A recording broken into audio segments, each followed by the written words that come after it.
Yes. All right, moving on to the Florida Gators.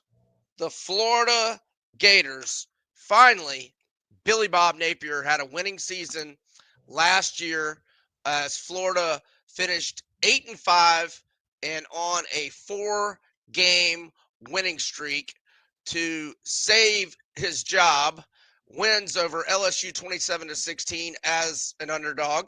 Wins denied Ole Miss a shot at the CFP with a 24-17 win, a 31-11 win at the worst team in modern Florida State football history, and a 33-8 win over what was pretty much a JV Tulane squad with a lot of guys having transferred and gone elsewhere. All right, let's start with the betting numbers for Florida. So I was surprised by this. FanDuel has Florida down to 40-1 to win the CFP, which are the 15th shortest odds. So if we, if we did the betting odds as like your preseason rankings, the Gators would be ranked 15th. But I bet the Gators just very small at 61-1 about 2 weeks ago. So I don't know if other books have a higher number or if this is some movement. Um, the number becoming shorter, maybe because Lagway is now throwing and didn't throw in the spring. Whatever the case, I'm not sure, but that's the number at FanDuel right now, 40-1.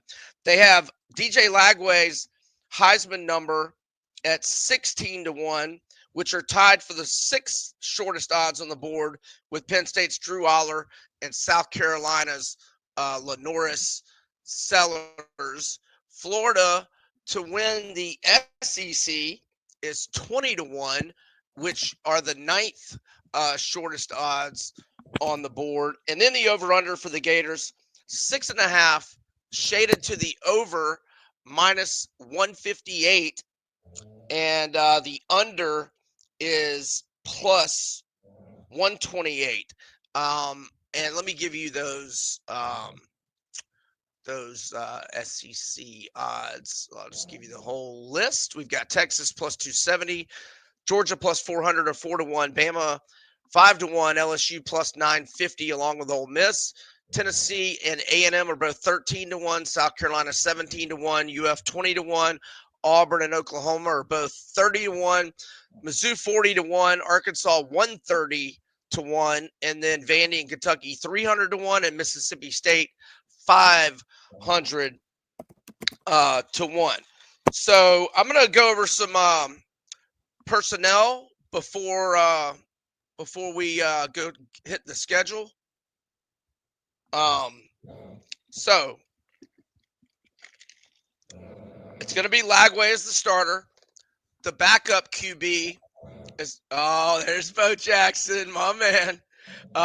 The backup QB is going to be Harrison Bailey, who, as Greeson knows, started his career at Tennessee and also was at UNLV and was Tyler Shuck's backup at Louisville last year. But when Shuck opted out of the bowl game, he he completed 16 to 25 passes, 164 yards, 3 touchdowns, and no interceptions to help Louisville beat Washington 35-34.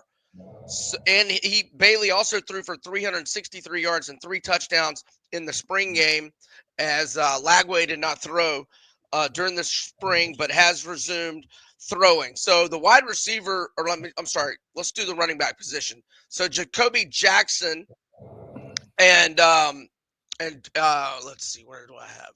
1 second. Jacoby Jackson and Jaden Baugh emerged last year when Montrell Johnson was injured, and both had excellent seasons, and Florida feels great about those 2 young running backs.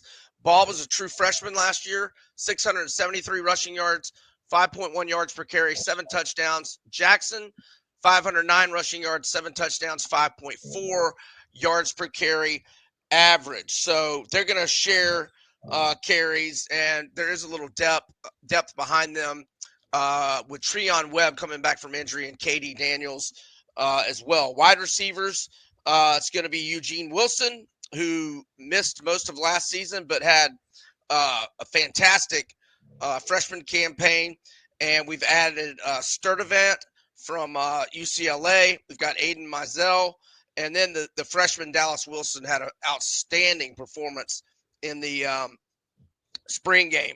The tight ends are going to be Hayden Hanson and Tony Livingston. O-line, 4 of 5 starters back, should be one of the country's best. Jake Slaughter, the center, is probably going to be preseason first-team All-American in most publications. And Austin Barber, also an offensive tackle, should get drafted perhaps in the first 2 days of the draft next spring. And it's a solid group.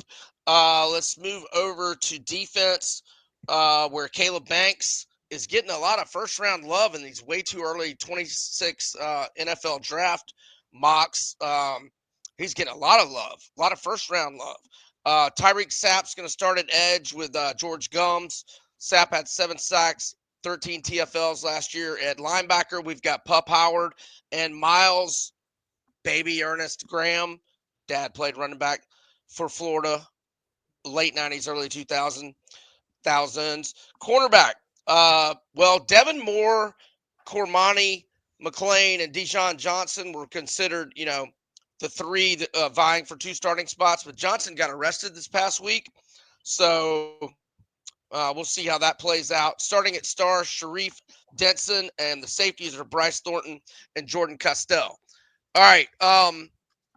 Let me give you Lagway's stats, and I want to get Jay's opinion. So statistically, Lagway didn't really light it up last year. 59.9 completion percentage, 1,915 yards, 12-9 TDI&T ratio, and he had 2 terrible interceptions against Tulane in that bowl game. But he showed incredible arm talent. He obviously sparked a team that was 4-5 and, had to win some ball games with LSU and Ole Miss coming up to save the job and get to postseason. And he played well enough to win. He made some big-time throws, outplayed Jackson Dart, who just went in the first round in that game, which was one of the biggest games in Ole Miss history. And so I want your analysis of DJ. I love him, but he did make a good bit of mistakes, and he does have a long way to go in reading coverages, etc. Oh, well, there are a lot of layers to analyzing DJ Lagway, but I'm going to start with some pretty positive praise for Billy Napier, who has been a little bit of a piñata on this show through the years. He made some mistakes last year, and the 12-9 TD to interception numbers really highlight that. But I think it was a pretty wise decision to slow walk DJ onto the field, because the most important stat that you left out for DJ Lagway last year was he's 6-1 as a starter. Right. So in that regard, as for the positive, and I can't say this emphatically enough, DJ Lagway is the QB1 every fan of every major college football program wants.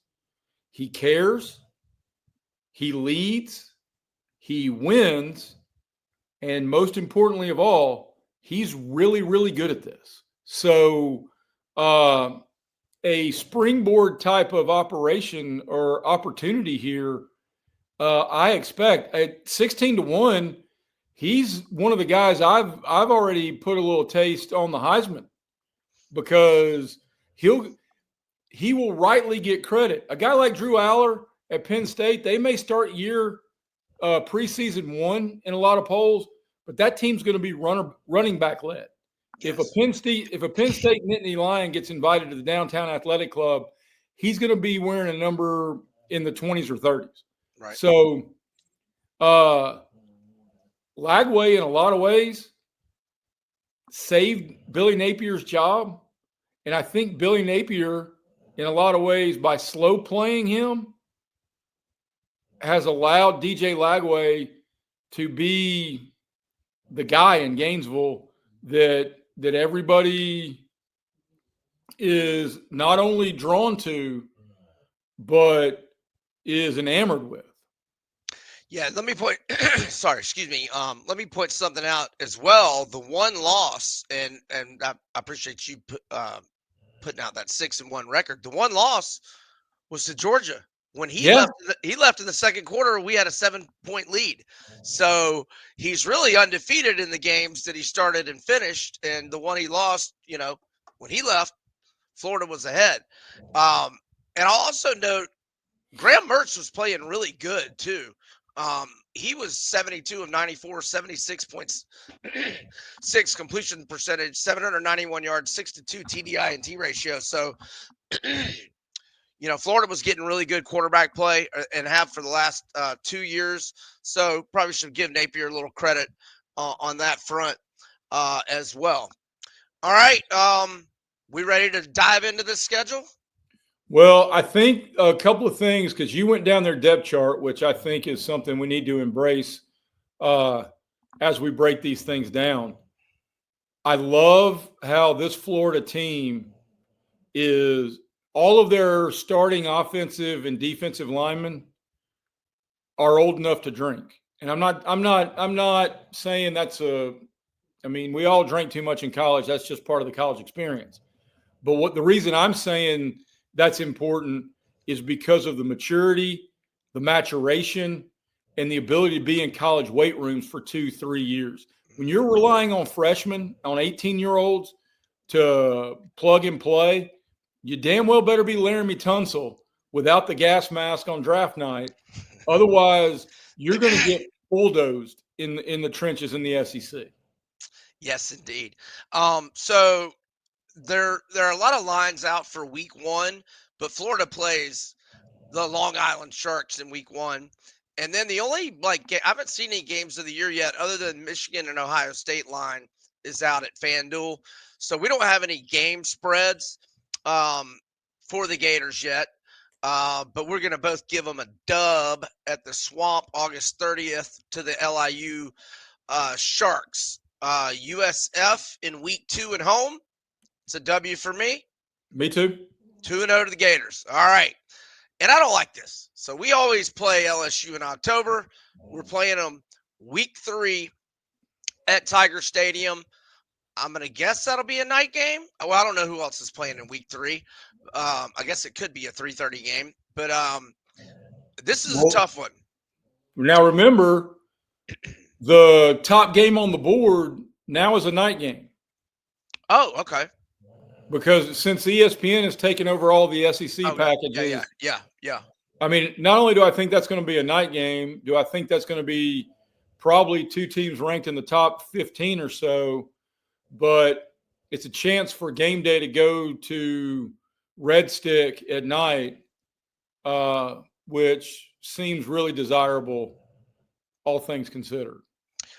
Yeah, that's a winnable game for Florida, but I'm going to give them a loss there. What about you? I 100%. And you went through the numbers. I've actually already I got it at almost 11-1 on LSU winning the SEC. Okay. I think Brian Kelly's desperate, and we'll break down LSU later this summer. But when you haul in the number, it's either going to be win the SEC or they're going to go 5-7 and be looking for a coach. Okay, I got so Florida the next week at Miami. Let's hope it's not an afternoon game because September 20th in Miami is like August 20th everywhere else. Not that it's not hot in Gainesville, but that would be advantage Miami if it's an afternoon game. And it's a back-to-back road situation for the Gators. But I'm going to give Florida that dub. I'm excited that when lines of the year come out, I want to get on this one early. I think Miami will be probably a 3-point favorite on when it comes out. Yeah. But when kickoff happens, I think Florida is going to either be pick 'em or might be a slight favorite. Right. 1, I don't trust Carson Beck. I don't either. And 2, I think Florida. I think people are sleeping on Florida right now. To be quite honest about it. I should know this, but I don't know it. Did Carson, was he healthy enough for spring? No, he's still, isn't he Yeah. questionable to be ready for week 1? Aren't we all? Aren't we all day to day? Yeah. Right. Yeah. So, all right, I'm going to give the Gators that one, and you are as well. So we've got the Gators 3-1 going in their September 27th open date. So they get 2 weeks to prepare for Texas. Let's see what Texas has the week before. Texas has, they have an open date too. Doggone it. Well, that makes this one a tougher call. I'm gonna go with the Gators. Texas will be favored though. Yeah, they will. And I'm going to go with Texas. I think when you're spending $40+ million on your roster, you need to go handle games like this. I'm not saying Florida has kids trotting out the green stamps to get Milwaukee's best at the MAPCO anytime soon either. But the reports that Texas is spending north of $40 million on its roster, even despite losing double-digit NFL draft picks each of the last 2 years, Sarkisian has assembled the most talented core in the league, and I say that with all the respect in the world for Kirby Smart. So the next week at A&M, so let me slightly adjust. I'm just going to say Florida splits these two out of I Texas. like that play. I do. I like that play a lot. And it's an opportunity to write down something moving forward for a bounce back bet. Because if you lose at home, I think you're going to play great in College Station, and probably vice versa. Yeah. Because Florida at Texas, if we're projecting this out, this probably could be the second time Florida's the SEC night game. Not knowing what the big schedule grid has, but Texas going to Gainesville would be another real opportunity, especially if they don't go to Red Stick, for game day to show up there for the Swamp. And if Florida were to win that game to improve to 4-1, they might be in the top 5 at that point. Definitely the top 10, which could set up a tough spot at A&M where they could easily lose. But I'm just going to say they split those. Well, you said they were going to lose to Texas, so you probably going to say I like your in the handicapping of an over/under at 6.5. I really like the play of calling the Texas swing a 1-1. Okay, so we both have it 4-2 coming back home to Mississippi State. We'll both give them a W. So 5-2 going into the open date with Georgia coming up November 1st. I'm going to go with the Gators against Georgia. All this depends on Lagway being healthy, obviously. Who you got there, Florida, Georgia? Do we know if Georgia also has an open week the last Saturday of October? Yeah, we both always do. All right, here, let me confirm that. But yes. Well, I will lean right now to the Gators because of what we know. They're better at the most critical position. Yeah, that's quarterback. I mean, do I think Gunnar Stockton's going to be good? Yeah, his name's Gunnar. But I know DJ Lagway's going to be good. So, yeah, I'm with you. I got to give that one probably to the Gators. All right. Well, then we both got Florida, 6-2 at this point. And then at Kentucky, I like Florida. Yep. 7-2. Now, here's the tough one. At Ole Miss. And I think we both think Austin Simmons is going to be very good. And this is a very talented team. This is tough. Here's how I want to look at it. So then Tennessee at home the next week. So I'm going to say a split between those two. I think that's completely fair. So that gives Florida 8-3 with FSU at home. I've got Florida 9-3. I like over 6.5.